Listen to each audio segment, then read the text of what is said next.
Dr. Doreen Grand-Pichet is the Dr. Doreen is an expert in autism. Doreen Grand-Pichet. Dr. Grand-Pichet. Dr. Doreen Grand-Pichet. Dr. Doreen Grand-Pichet is a visionary in the field of autism. Now you can ask her questions on Ask Dr. Doreen.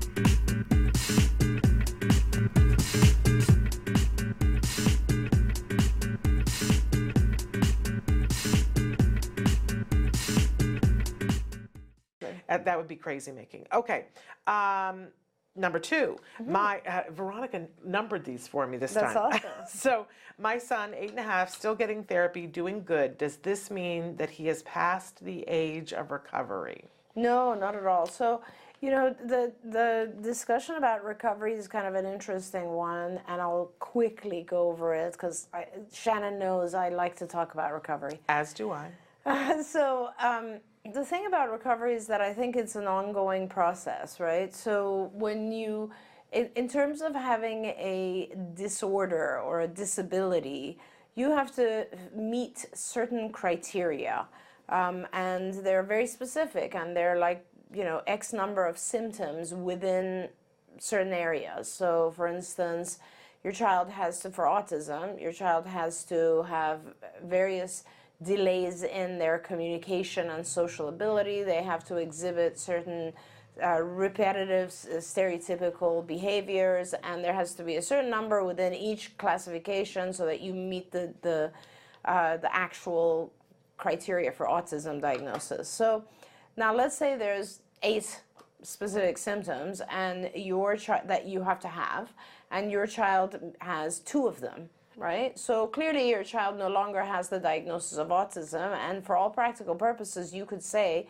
my child has recovered from autism. However, your child still has 2 areas that are problematic for him or her.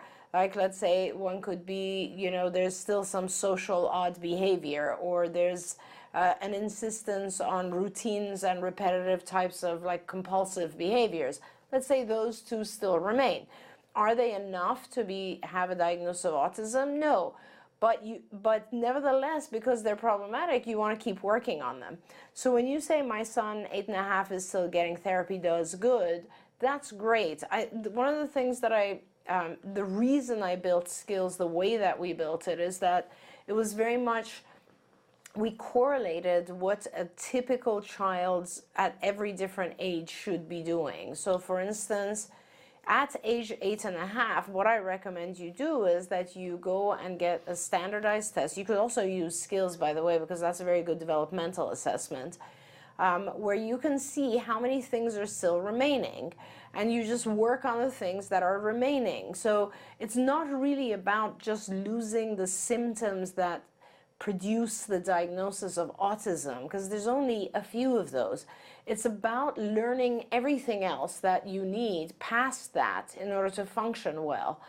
You know, some of our kids who I classify as recovered will still have 1 symptom, maybe 2. Like, for example, they might not really feel like socializing. They're not very social beings, but they're functional, they're doing great, they have enough friends, they have relationships, they're in college, they're married, whatever it might be, and they would never classify for they wouldn't meet the criteria for a diagnosis anymore.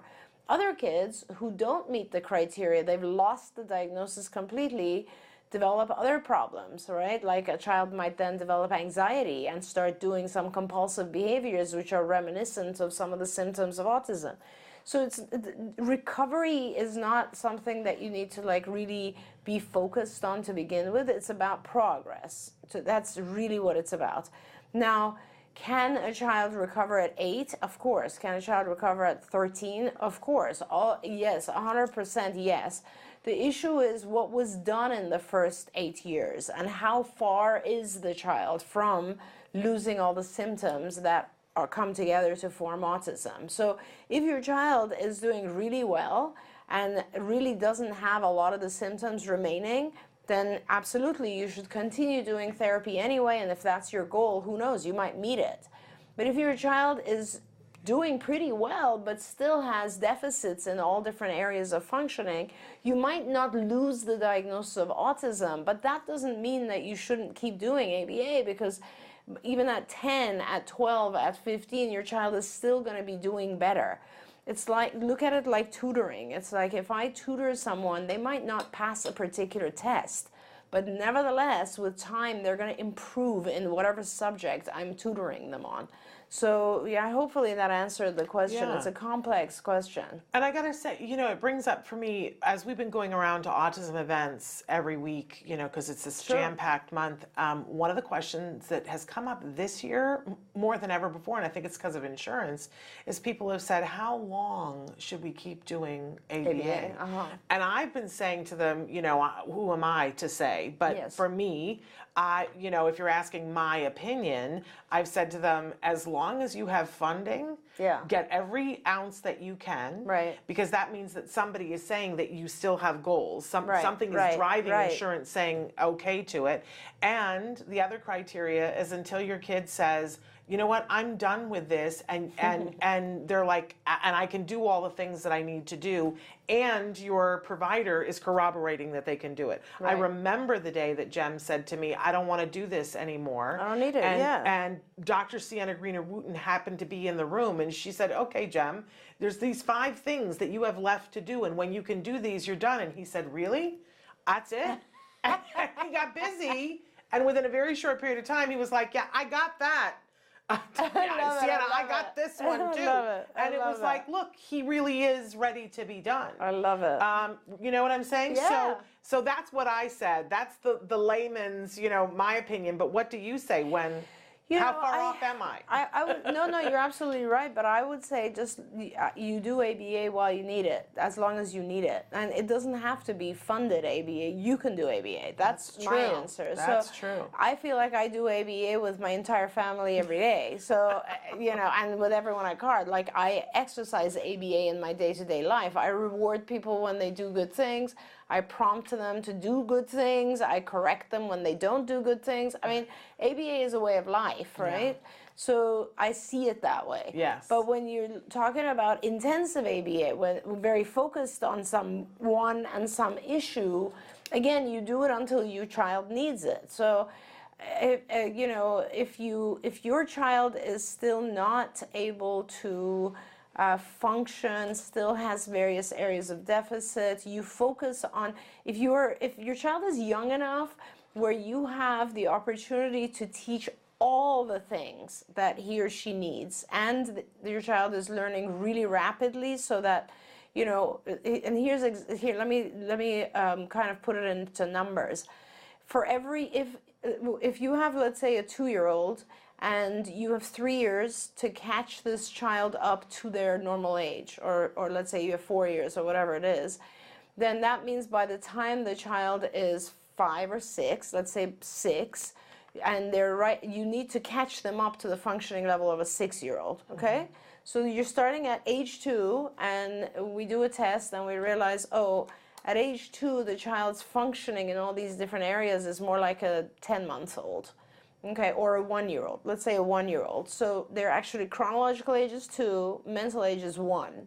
And I have 4 years, and I need to get the 1 to 6 in the next, let's say, 4 years, because your ultimate goal is that your chronological age and your mental age become the same. When that's the same, you're done with everything. You no longer need to learn anything. You are functioning like other children of your age, okay? Like at my age, my IQ ends up being 100 because my chronological and my mental age are the same. So it's mental age over chronological age times 100. Mm-hmm. That's how you calculate IQ. Okay. So if a child is 2 and they're functioning mentally like a 2-year-old, it's 2 over 2 times 100. So that's 100. Okay. That's normal IQ. Okay. Okay. If the child is 2 and their mental age is 1, it's 1 over 2 times 100, so their IQ becomes 50. Okay. Okay, and you have to remain at around 100. So then that means I have to double teach, so that in every year of the child's life, he's learning twice as much as another child, so that I can actually get his mental age to go faster than he's aging. Right. He's aging every year, but I need to teach him twice as much, so that ultimately, as he ages, his learning catches up, and now they're at the same rate, right? So that's where you don't need ABA anymore. It's when you don't need to learn some specific focused thing anymore, because now you're like all the other kids and you're out there. Now let's say you're an adult. There's too much to learn, okay? And I can't, or you're 10. There's too many things to learn, right? Let's say you're 10 years old and your mental age is 8. Or let's say for this child, he's 8.5, his chronological age, and if his mental age, his capability, and when I say mental age, that means like all the things you can do in all the different areas, is let's say a 7-year-old or a 6-year-old, then I'm doing pretty well, because I only have 2 more years to catch up, right? But if it's 2, then it's too far of a distance for me to catch him up, right? You can still make progress. Exactly. But where you arrive is not going to be... It may not be, because there's all these other things. Because remember, when you're 9, you also have academics, you also have all this other social... There's just... Life keeps piling on more. It's not like it's a concrete amount. It just keeps increasing, right? Because you're aging, and with age, there's more you have to know. So therefore, that's the answer. So like if a child is 8.5 and they're like functioning like a 6-year-old or 7-year-old, keep going at a comprehensive level. That means intensive ABA. Keep doing intensive ABA, because there's a good chance you might catch up. If your child's functioning at a 4-year-old level, then what I would do is probably start focusing on the more important things like safety, language, communication, and whatever else might be important for him, like social and so on. So then it becomes much more focused on the individual's needs. So like I will sometimes have adults who come to us and they can't communicate at all. They've never been taught to communicate either verbally or non-verbally. And let me tell you, they are extremely aggressive because they're very frustrated. So do I now want to take this adult and teach him everything he needs to recover? No, I don't have time. What I need to do is I need to teach him the most basic thing he needs so that he's not aggressive, which is communication. As soon as I can teach him to communicate, all the aggression goes away. Because that's the most important, because he's aggressive. Once I've handled that, the next thing becomes safety. If I realize if I can get him to not be aggressive and have safe behavior, then the next thing becomes maybe I should teach him vocational or communication or whatever he and his family then desire. So you start to select more as you age. But, you know, it doesn't mean that an 8.5-year-old can't recover. They still could. It really just has to do with how much progress is he making at what rate. There we go. We're going to go to a break, but before we go to break, I want to just say somebody has written in and said it's almost the end of Autism Awareness Month and we haven't seen Ms. Joanne Laura and the Autism Job Genius. Would you please bring her on the show, and thank you. And she will be thrilled to know that, and I will let her know. She's been extremely busy this month, but we will get her on as very soon as we can, and she'll be thrilled to know that you're thinking about her. We're going to take a break, and when we come back, we're going to answer more of your questions live here with Dr. Doreen Granpeesheh, so don't go anywhere.